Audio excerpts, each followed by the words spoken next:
Good evening, everybody. Justin Trudeau's tweeting, and this is kind of a big tweet roundup and trying to catch up for all the stories that I have been piling up.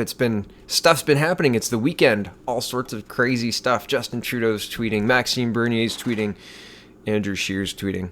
I'm sure the others are tweeting as well, but this is all I got time for. Okay, so Justin Trudeau, let's kick it off. Justin Trudeau says, quote, "Hey, at Trevor Noah, thanks for everything you're doing to celebrate Nelson Mandela's legacy at the Global Citizen Festival. Sorry I can't be with you, but how about Canada pledges $50 million to at Edu Cannot Wait to support education for women and girls around the world. Work for you? Let's do it." Oh man, just $50 million for women and girls around the world, but we have a budget that budgets $170 million over 2 years for a cost that has already run $340 million, according to the Parliamentary Budget Office. So that's a strange thing to tweet there, Mr. Trudeau, when we're broke, when we don't have any money. Can you stop wasting taxpayers' money on things that are very difficult to measure? How are we supporting education for women and girls exactly? What are the metrics we're supposed to measure here? What are the key performance indicators? Got any KPIs for us, Mr. Trudeau? No? Maxime Bernier is tweeting, Justin Trudeau, "Hey, Trevor Noah, what about I spend another $50 million from these silly Canadians who elected me on some virtue signaling project in other countries? Don't need their opinion. We jet-setting celebs can decide this. What do you think? Work for you? Let's do it." And that's Mr. Bernier's take on Mr. Trudeau's splashing around $50 million of your money to look cool on the world stage. Here's another Mr. Bernier tweet. "JT is spending $50 million of your money to buy himself international notoriety and pretend he will generously solve the world's problems. Contribute $5 or $50 to the peoplesparty.ca today to help us solve one of Canada's problems by getting rid of him next year. peoplespartyofcanada.ca." And yes, please donate. I have donated. I will donate again. And I am doing everything I possibly can to help Mr. Bernier get his party up and functional, because I think a functional democracy demands that people be heard and free speech be respected and public debates be dragged where the public wants to go. And I think Mr. Bernier is speaking to what the public wants to hear, and I think the other politicians are not so much. So this is an example of that. So here's two good tweets, hard-hitting tweets on spending that Justin Trudeau just did via Twitter. He's the leader of our country, and he's spending that kind of money on Twitter. Can you imagine if Mr. Trump did that? Okay, here's Mr. Bernier on Justin Trudeau's disastrous minute. He says, quote, "Everything will be fine when ISIS killers come back from Syria and Iraq. Trudeau assured us. But we can't give the go-ahead to any pipeline or major project until we've done GBA+, that's, quote, gender-based analysis plus. Too risky with all those male construction workers." Maxime Bernier, and if this is wonderful Twitter diplomacy, I suppose. It's internal, it's fighting. I like it personally because I like the style, but who knows? And if you haven't seen Mr. Trudeau's disastrous minute, well, this is the minute that he insults construction workers, women, men, everybody he could possibly insult. He insults them in this clip, which is just fun to watch. It's not fun to watch. He's awful to watch. It's like a nails on chalkboard. It's terrible. His voice, the sound of his voice, it's awful. Awful, awful, awful. Maxime Bernier, this is not Maxime Bernier tweet. This is a Manny, Ottawa tweet, and this is about the Global Compact on migration. And I've got some international news to share with you. I've got some international news to share with you as well, because if you haven't heard about it, you should hear about it and pay attention to it, because it's going to be big news in the coming weeks. Europe is in an interesting position at this point in time. Mr. Malcom in France is dicey. His position is dicey, to say the least. But we'll get to that in a minute. This is Manny, Ottawa tweeting, and he says, "This violates the very essence of free speech and free society. Frightening. Criticism of migration," this is quote, "criticism of migration will become a criminal offense, and media outlets who give room to criticism of migration can be shut down. The USA is safe thanks to POTUS, Trump. Canada is not." And here's 1 minute of the EU Parliament, or sorry, not the EU Parliament. I'm not 100% sure who this is. I'm going to be doing a longer video on this. I'm doing the whole rest of the week, every day between now and the Global Compact on Migration. I'm going to be doing more videos on it. So I'm going to have an in-depth look at exactly what this is. But this is worthwhile sharing because this is true. After the 10th, after we sign this, I have to start monitoring exactly what I say about migration because I don't want to be breaking the law with what I'm doing. And that is actually something that I have to consider. And that's sad. In Canada, we should be able to speak freely in this country, but that is not the case in Canada, not under Justin Trudeau, and not under his father either. Anyway, here is these gentlemen on the Global Compact on Migration, and I'm going to find out exactly when this speech took place and who they are. It's nice to have you here on our Strasbourg press conference, and I would like to say some words on the Global Compact on Migration. On the 10th and 11th of December, there will be an international congress in Marrakesh, Morocco, with regard to this Global Compact on Migration. And the participating countries are set to sign this agreement. And although this joint agreement isn't binding, it's still meant to be the legal framework on which the participating countries commit themselves to build new legislation. And one basic element of this new agreement is the extension of the definition of hate speech. The agreement wants to criminalize migration speech. Criticism of migration will become a criminal offense. And media outlets, and that also concerns you, that give room to criticism of migration can be shut down. The Compact for Migration is legalization of mass migration. Okay, and I was looking, and I believe that he is the Commissioner for Humanitarian Aid and Crisis Management. So I didn't know exactly. I knew it was happening in the European Parliament, but I didn't know exactly who this gentleman was. And I believe that it's Mr. Stylianides, Christos Stylianides. So I don't know if you heard all of that, but criminalizing, turning into hate speech, criticism of migration, and legalization of migration is the goal of the compact. Canada is signing. It is very, very difficult to think that they have Canada's best interests at heart.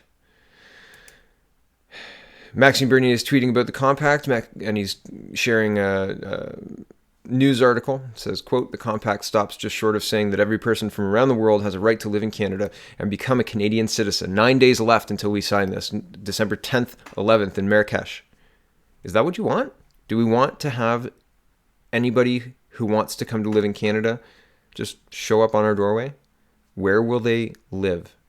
What will they eat? Where will they work? Who will train them for the 5 to 10 years it will take to get them up to speed and able to work in Canada?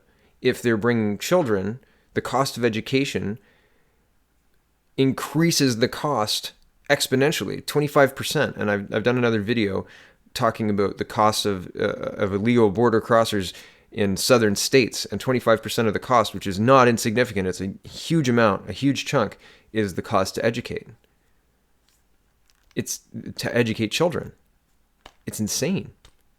We're not allowed to even discuss it, and once we sign this, we're not allowed to criticize it. We're not allowed to say it's a bad idea.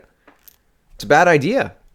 December 2nd, it is a bad idea. We have 9 days to fight this, if we can fight this. And here, enter international news. Worst riot in decades engulfs Paris. Malcom vows action as Yellow Jackets protesters run wild. Now, all of the news in our Western countries are reporting that this is due to a gas tax increase in the cost of living. But I'll show you. So I'm not trying to conflate the two things. I'm saying that people in Paris are upset, and they're upset at their government. Very upset. They're upset enough to do this, and we're going to look. So, quote, France's most violent urban riot in more than a decade engulfed some of central Paris on Saturday as a, quote, yellow jacket or yellow vest. Activists torched cars, smashed windows, looted stores, and tagged the Arc de Triomphe with multicolored graffiti. Protesters angry about rising taxes and the high cost of living clashed with riot police who closed off some of the city's most popular tourist areas and fired tear gas, water cannons as they tried to quell the mayhem in the streets. At least 133 people were injured. Did you hear that? The police closed off some of the city's most popular tourist areas and fired tear gas and water cannons at the Yellow Jackets. Right? And France is considering a state of emergency. But 2 hours ago, I've been watching all of this. Ms. Hopkins tweeted out that, quote, Macron says he will impose a state of emergency against the Gilets jaunes, the yellow jackets, the yellow vests. The firefighters turned their backs. Now the police removed their helmets to show solidarity with the French people against Macron. Vive la révolution. Macron something. I can't say that one. But my point here is this is big. This is big, and it's not just France. Belgian police protesters clashed in Brussels over high taxes as well. Brussels and France come to a boiling point about high taxes at roughly the same time, just 9 days before the global compact on migration. That's so weird. Quote, police and hundreds of Yellow Jacket protesters upset over high taxes and living costs clashed Friday in Brussels. Dozens were detained as grassroots movements that started in France 2 weeks ago gained traction in Belgium. Riot police fired tear gas and water cannons on protesters who threw rocks and paving stones after they were blocked from approaching government buildings and offices in Brussels. And one more, I just wanted to show you pictures of what's happening in Brussels. If you haven't seen pictures of what's happening in France, it looks a lot like what's happening in Brussels, only more, and the jackets are, I think, very similar. But there's better pictures of more people. And it's incredible. These people are angry and they're fed up and they're done with it. And if you're asking me, I don't think it has much to do with high taxes or the living costs. I think those are factors that are also bothering people, are also agitating people. But I think ultimately it is that the government is deaf to the populace and they're doing whatever they want, whenever they want, unilaterally, and not listening to people. Just like Justin Trudeau signing the Global Compact on migration. All right, here's Andrew Scheer. He's tweeting as well. Andrew Scheer says, quote, this is political correctness at its most ridiculous. The impact of construction workers building things are prosperity and strong families. They should be celebrated, not demonized. I guess when you inherit family wealth, you have the luxury to make such idiotic statements. Well, the gloves are off, Mr. Scheer. I like that you're calling him an idiot. Good. And this is on the construction worker comment that Mr. Trudeau made a couple of days ago, and I made a video on that. And yes, he spends 1 minute just rapid fire insulting everybody, and it's, as I said, awful to watch because he's awful. And Mr. Scheer again, quote, Justin Trudeau once said he wanted to phase out the energy industry. Looks like all is going according to his plan. And yeah. When you start to listen to what Trudeau was saying, he told us he wasn't being coy about this aspect of his plan or his plank. He was going to ignore Alberta from the very, very get-go. And it's just terrible that the press gave him a complete pass, didn't ask him, and I don't know. And Mr. Scheer again, quote, people who have reached the safety of upstate New York should not be allowed to illegally enter the country and then have their relatives enter Canada the next day. When I'm Prime Minister, I will stop this abuse of our asylum system and protect the integrity of our borders. And he's linking to Brian Lilly. And this one just blew me away to link it all the way back around. Basically, what is happening is people who are arriving here through upstate New York, so illegally border jumping, are now using themselves as anchor people to bring more people here. And usually I would go through this and read it all, but go ahead and read it for yourself. It is a whole other layer of abuse of our system. And it's known that this is happening, and our government is not acting. Okay, I'll read it. Quote, border loophole opens backdoor to more irregular migration. Anchor relative. It's a new term for me, but apparently a reality in Canada's messed up immigration system. And don't go thinking it's a term made up by some anti-immigrant group. It came from a report on the illegal border crossing released by the Parliamentary Budget Office this past week.